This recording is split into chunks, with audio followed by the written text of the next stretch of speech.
Hello everyone, and welcome to another episode of the Daily Gwei Refuel, where we recap the latest news in the Ethereum ecosystem. I'm your host, Anthony Sassano, and it's the 1st of November 2022. Alright everyone, let's get into it. So, a little discussion here spurred on by Tim Byko today on Twitter, where he starts off by saying, proposals to address MEV / censorship resistance often remove degrees of freedom from validators, e.g. forces them to discriminate on profitability, to process MEV, etc. This is often a tangential point though. It'd be good to know, to think of what validators' rights should be. For example, should a validator be able to prioritize their own transactions, assuming max fee is greater than base fee? Should they be able to ignore MEV completely? Should they be probabilistically guaranteed to propose a block every n slots to compete in auctions, etc. There are obviously trade-offs, e.g. if I can choose to include my own transaction, then I can also choose to reject transactions from others, easier censorship. And then Tim continues on a little bit here about this topic, and I replied basically saying, you know, maybe this is a controversial opinion, but I don't think validators should have any quote-unquote rights because it's an opt-in role and they are paid for their service. So I've always had this opinion of both miners and validators and as basically these kind of, for lack of a better term, dumb pieces of software, so to speak, or a kind of like dumb actors within the network, where I don't mean dumb as like a derogatory term, but I mean, you know, they do a task, right? And they get paid for that task. Now, how much freedoms and rights should they have for getting paid for that task? Well, it's debatable, right? That's why Tim has put out this tweet thread here. And I just don't think that they really should have any rights because, as I said, it's an opt-in thing, right? Like you opt in, like it's not like staking on Ethereum is something that you have to do. It's not something that that people who are, I don't know, struggling to make ends meet are going to do, right? It's not like it's not like a job in real life where you have to go get a job if you don't want to end up homeless or something. Like staking is a privilege, really, when you think about it, and you get paid for that privilege. And obviously, in return, you secure the network. You know, you put up that collateral, which is obviously 32 ETH if you're a solo validator, and you know you get paid for that service there. Now, right now, validators do have quite a bit of power, right? Because they get to order transactions in a block, and due to that, due to this power, there has been the blossoming of the MEV relayer. Or MEV generally, and MEV relay infrastructure over the past, I guess, 12 to 18 months or so.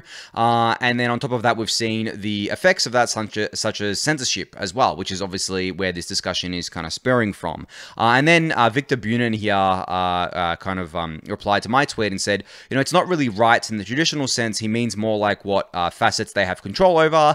And then I said, sure, in that case, I think there's a minimal viable control principle that we could follow here.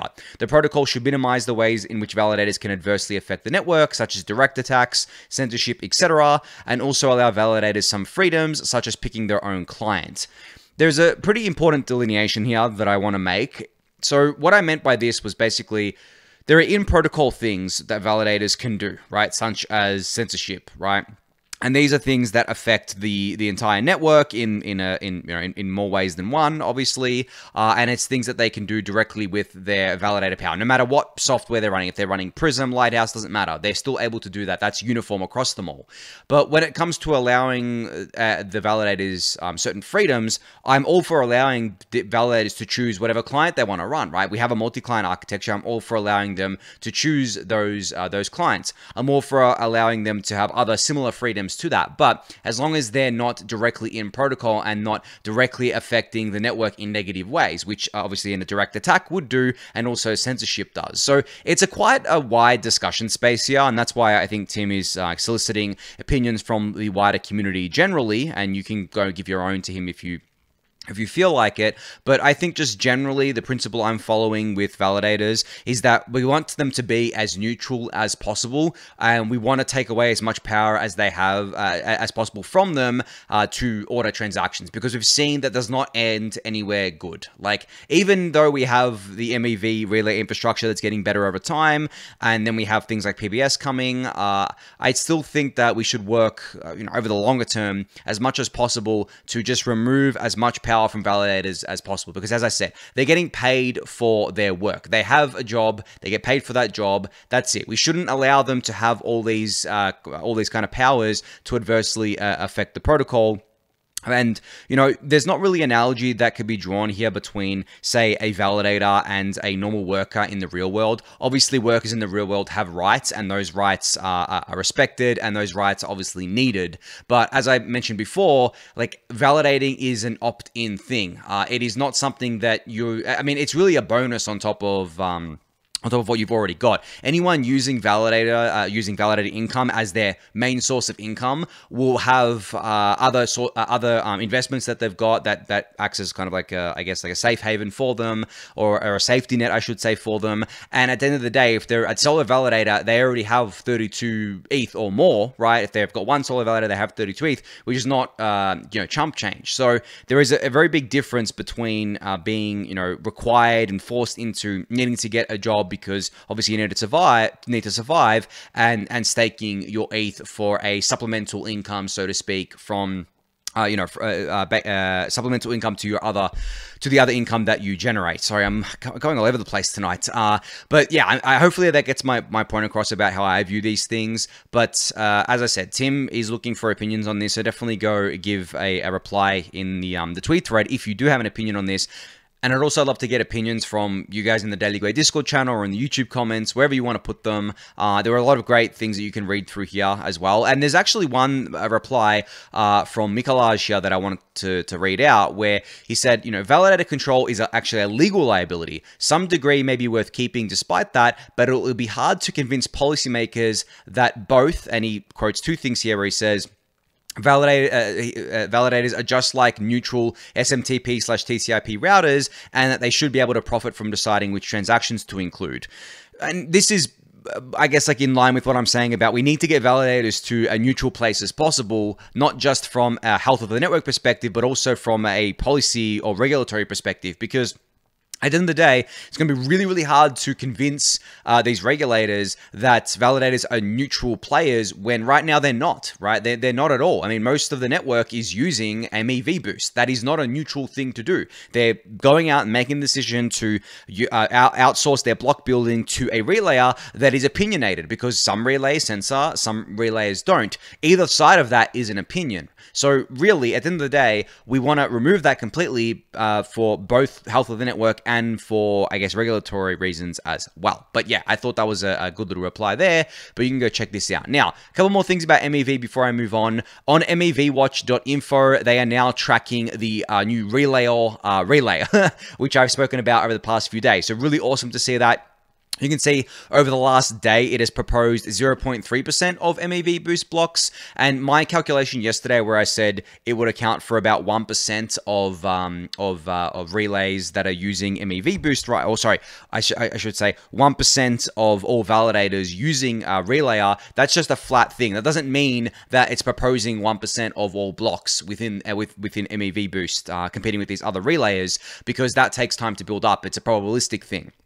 And it depends on profitability as well. So you can see over the last 7 days as well, what they've been proposing. That'll grow over time. You can see the last 7 days it's less because, as I said, I don't even think they've been live for 7 days yet. But over the last day, they're at 0.3% already. And you can see blocks around max profit is over at 7% as well. So we're really getting a better diversity with these relays slowly over time. Now, I'll revisit this from time to time. Obviously, it's going to take a while before we get better diversity here, but it's great to see that it's actually happening. And another website that I came across today that Greystroke in the Daily Gwei Discord channel shared is this one that allows you to monitor the uptime of different relays. So this is at mev-relays.beaconstate.info. You can go check this out. I'll link it in the YouTube description as well. But I'm not sure how reliable it is. I've only seen this today.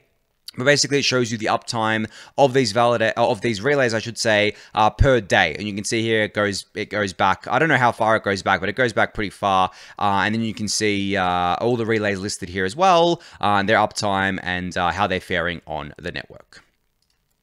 All right, so speaking of resources you should check out, Superphiz has a new resource here where he says, I didn't find a great listing of Ethereum-related information dashboards, so I started cobbling one together. Please feel free to point me to something better, submit PRs to this one, or just tell me what's missing. So this is basically a list of resources all about Ethereum, so Ethereum dashboards and resources. It just got started, obviously today. I just saw it today or yesterday. I believe I might have missed it. But if you have resources that you want to add to this, you can definitely go do that on GitHub. I'll link this in the YouTube description. But this is a good start, I think. It's got a lot of the resources that I've used on the refill before. Obviously, you guys know about things like Ultrasound Money and Rated.network, which I've been using a lot. Project Sunshine, NodeWatch.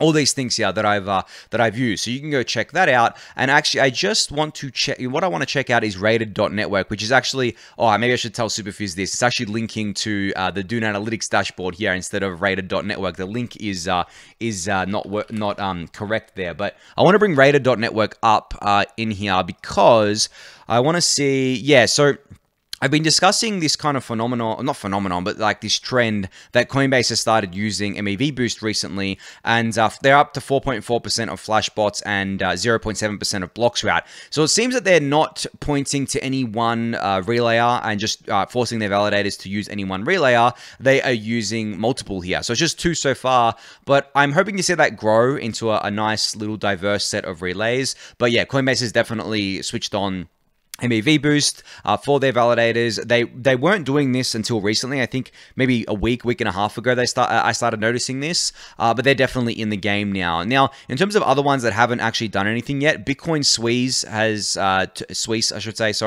2% of the network. They're not running any MEV Boost relays right now. And if I keep going, I mean, you can see here, I mean, if we go down to Vitalik here, Vitalik's 0.05% of the network, and he's running 100% Lighthouse, but 0% MEV Boost. So I guess like the biggest entities that are running the, I guess like all Flashbots, not all Flashbots, but mostly Flashbots. You've got Lido here, and then you've got Binance, you got Rocket Pool, Stakefish, and then it goes down from there.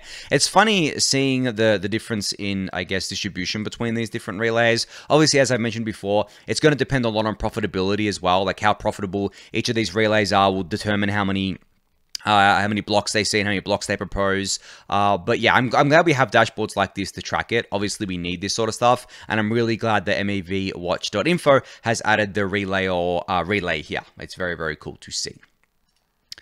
All right, interesting tweet out of from David Hoffman today, where he said the OP stack is going to modularize every layer 2 into little L2 genes, and then the L2 genes are going to fight, just like Dawkins predicted.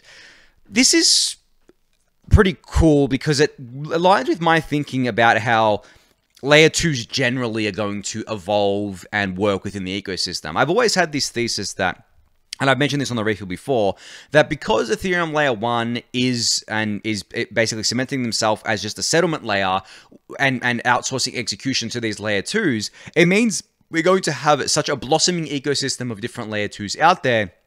And then within those layer 2 projects, they're going to have their own different implementations of that are going to be both supplementary both supplementary / complementary and also competitive with each other. So an example here is Arbitrum Nova and Arbitrum 1. Very complementary, but very different things. Arbitrum 1 is a rollup. Arbitrum Nova is not a rollup, right? It's an any trust chain.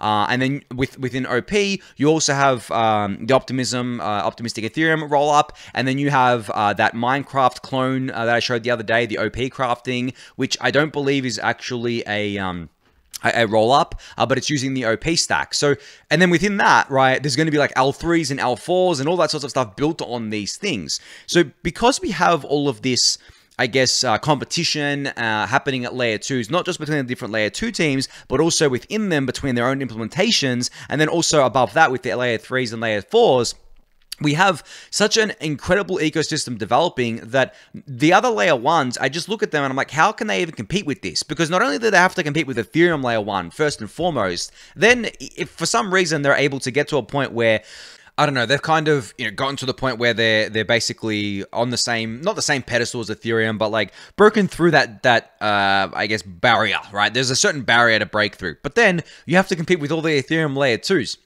It's just, in my mind, it's basically impossible. And people will say, oh, well, that's like a monopolistic attitude. I'm like, no.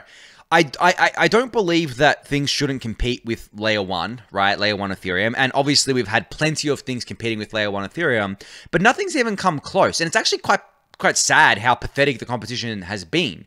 So there's been competition. It just has been inferior to Ethereum in every way. It hasn't been able to dethrone Ethereum at all.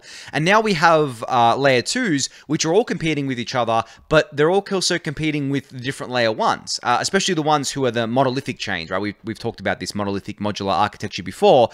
They're competing with all these monoliths, and they're already bigger than most of the alt L1s. And there's just so many of these L2s that are out there right now. And I'm only talking about the top 2 right now, Arbitrum and Optimism, right? Arbitrum 1, I should say, and Optimism's main roll-up network. So because of that, I don't think it's monopolistic. Just because Ethereum layer 1 is that settlement layer for all the layer 2s, doesn't mean Ethereum is a monopoly. Ethereum has to compete in the free market just like every other layer 1 does, and Ethereum has been able to compete in such a way where it's beat back all of those attacks, so to speak. And I used to say, and I actually said this quite a while ago, I don't know if I've said it on the refuel before, but basically the way I rank different layer 1s, and I should say smart contract layer 1s because I don't include Bitcoin in this, but the way I rank smart contract layer 1s is that there's Ethereum, and then everyone else is fighting for second place, right? Because there's no, in my mind right now, there is no second place. And I know I sound like Michael Saylor right now, where he said there is no second best. I don't mean it in terms of nothing can compete, nothing can even come close to Ethereum. But when you look at the landscape of other layer 1s out there, even if I had a gun to my head, it'd be really hard for me to just come up with something that's in second place. Because you asked me a few months ago, it might be one thing. You asked me today, it might be another thing. You asked me in a few months, it might be another thing again, right? So there's Ethereum, then there's everyone else fighting to be number 2. And then there's all the Ethereum layer 2s, which are part of the Ethereum ecosystem anyway, so they don't need to compete with all these other things. They get to inherit Ethereum, Ethereum's place in the ecosystem, so to speak. So yeah, that's the way I think about things. I know people call me an ETH maxi for thinking like that, but hey, at the end of the day, Ethereum has faced so much competition, has gone through so many trials and tribulations. It's still here, it's still improving, it's still the biggest network by far. It has to be doing something right. And then now we have all these layer 2s, which are just adding even more utility to the Ethereum network, adding the scalability, of course, and privacy and all that sorts of stuff.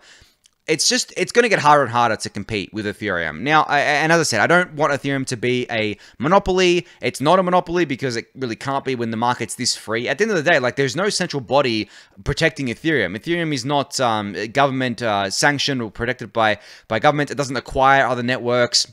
It's not centralized in general, but it's able to compete because its community is so strong. Its alignment around what it wants to be from the community is so strong, and I believe that's going to continue as time goes on.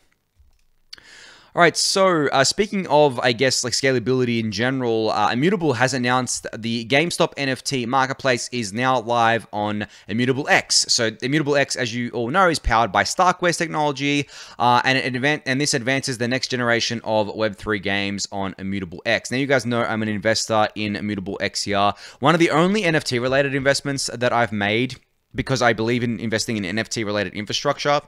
But that's not investment advice, that's just how I play things. But basically, this has been in the works for a little while here, so it's great to see that this partnership has materialized into the marketplace being officially live. But ImmutableX generally has been killing it lately in terms of who they're onboarding, right? They're onboarding a lot of different games. You guys know that I've been kind of bearish on Web3 games in general, but I think when it comes to gaming, I view it the same way as I view like just businesses in general. Most of them are going to fail, but the ones that succeed will be really big. So maybe 90+%, maybe even more than that fails, but the ones that succeed are going to be big. They're going to find a nice player base, and they're actually going to go on to be profitable, because at the end of the day, these things are basically still businesses. They need to be profitable. They need to be generating revenue. And obviously they have tokens, they have NFTs, there are different ways to do that. And some of them might do governance and things like that. I mean, obviously, it's on a case-by-case basis, but still, we have a lot of these things coming to market. Now, are some of them scams and grifts? I mean, maybe most of them are scams and grifts. Who knows, right? I haven't looked into all of them, but I've been seeing ImmutableX talk about all these partnerships that they've been having and all these games that are being onboarded, and I think that's pretty cool there. But yeah, cool to see that this marketplace is now live. You can go check it out at nft.gamestop.com. All right, so Connext has an update on their Amarok upgrade, which I spoke about a few months ago, and I remember saying that they delayed their Amarok upgrade, but now they are ready to deploy it. So this is a network upgrade for the Connext network, and it's finally complete, and it's ready to be launched into beta in the coming weeks. So yeah, we can expect this maybe in the next week or two, or maybe possibly 3. But yeah, I've been talking about Amarok for quite a while, and there's a thread here that you can read, which I'll link in the YouTube description below, and there's also a new blog post talking about, I guess, the next wave of applications on Connext and what they're enabling with Amarok. And I believe, yeah, Connext has also announced that they're doing a token, the Next token, which I don't think is live yet, but that seems to be, I guess, going to be coming after the Amarok upgrade. But yeah, if you want to read about this, you can go check out the blog post and the Twitter thread. But great to see that the bridging infrastructure is still making strides. I remember I said to you guys that I think that there's a lot of bridges, but I don't think, I think it's going to be like a power law distribution. It seems the front runner right now, at least, it seems to be Hot Protocol from what I've seen. Connext is either a close second or maybe equal in terms of that. And then there are aggregators like Li.fi, or Li.fi, and then there are a bunch of others out there that I've mentioned before. I can't remember off the top of my head, but yeah, it's always going to be a power law distribution, yeah, because of things like liquidity and brand awareness and all the usual stuff that I've spoken about before. So yeah, I mean, I should mention I'm an investor in Connext here. I'm not trying to shield them or anything. I'm not an investor in Hop. They actually didn't take any investors from what I know, which is actually pretty cool. But yeah, credit where it's due. They've grown their bridging infrastructure to a very nice place. They've got a lot of liquidity running through them. I believe they actually did achieve $3 billion worth of liquidity running through them, that milestone today. So congrats to them on that.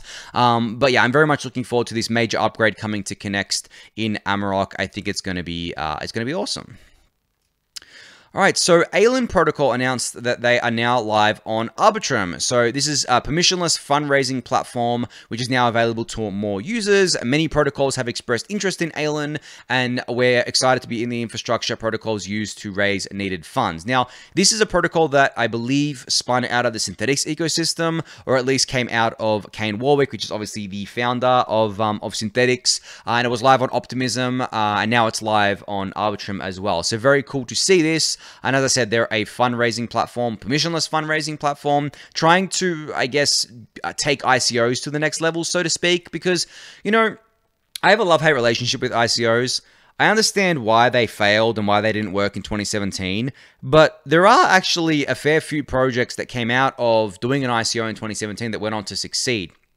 Yes, most of them failed. Yes, most of them were a money grab, but we still got some successes out of it. So I don't think the notion of, like, fundraising via the public is necessarily bad. I actually think it's a pretty cool thing, but it's all about the implementation. And Aelin Protocol is trying to bring a new implementation to market to do this, and you can see actually on my screen right now what their kind of implementation actually entails.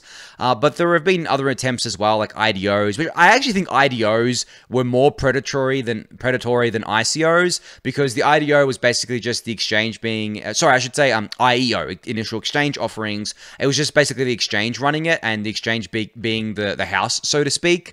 And a lot of them were extremely predatory.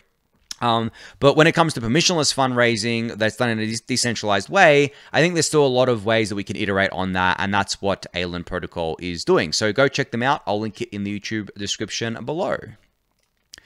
All right, finally here, a discussion about the Devcon and the Devcon 7 location. So proposals to they're taking proposals for the Devcon 7 location right now, but only till today, basically. So that's the deadline for putting through proposals here. And there has been quite a few proposals for the location. Obviously, Devcon 6 was hosted in Colombia, in Bogota there, but there are a lot of different places that have been suggested for Devcon 7. I think the most popular ones are Vietnam, Turkey, Israel, and I'm just going through the list here, and Portugal maybe. You can see the most popular ones here, the ones with the most views. So there's Vietnam, there's Taiwan as well, there's Turkey, and then there's Portugal. Turkey seems to have the most amount of views. Istanbul in Turkey, which would actually make a lot of sense because one of the Ethereum hard forks was called Istanbul. I don't know where I sit on this. I honestly haven't been to any of these countries yet, so I would love to visit, like, really any of them that I listed out. But You know what? I actually think that it's kind of a toss-up between these four right now. I'm not sure exactly where they're going to land on here. I'm curious to know what their logic is for selecting a location. And there's also like in these proposals, there's a bunch of questions that get asked around things like are there modern venues? How is transportation? How can people get there? What's the city-like generally, and people have put forward these proposals with all these sorts of all the answers here for this. But yeah, I'd be happy with any of these locations, honestly. As I said, I've never been to any of these: Vietnam, Turkey, Israel, Portugal. Never been, or even Taiwan as well. Maybe I'd prefer it to be maybe in Asia because it's closer to me to fly to. You know what? Israel and Turkey wouldn't be too bad either. What else is there? Portugal. Portugal probably be the worst in terms of traveling. But yeah, if it happens in Vietnam or Taiwan, I'll be happy. But anyway, I'm definitely rambling now. If you want to propose your own location, you can. Actually, ideally, I would love it to be in Australia one day, in Melbourne or Sydney. Obviously, I'm biased towards Melbourne since I live here, but I would love Devcon to one day come to Australia. I don't think it would, because honestly, I get it, because like, I understand what it's like to travel from Australia to basically anywhere else in the world. It's a long travel time. I mean, I think the shortest travel time overseas, quote unquote, is probably where is it? Maybe New Zealand, which is about 3.5 hours. Or Vanuatu, which is a bit closer. But other than that, yeah, it's not an easy travel time, and especially to Europe and the US, not very easy, especially East Coast US and in Europe generally. So I get why they probably wouldn't want to do it in Australia. But I'm hoping for more Australian-based ETH conferences anyway in the future. But with that, I'm going to leave it at that today. So thank you everyone for listening and watching. Be sure to subscribe to the channel if you haven't yet. Give it a thumbs up, subscribe to the newsletter, join the Discord channel, and I'll catch you all tomorrow. Thanks everyone.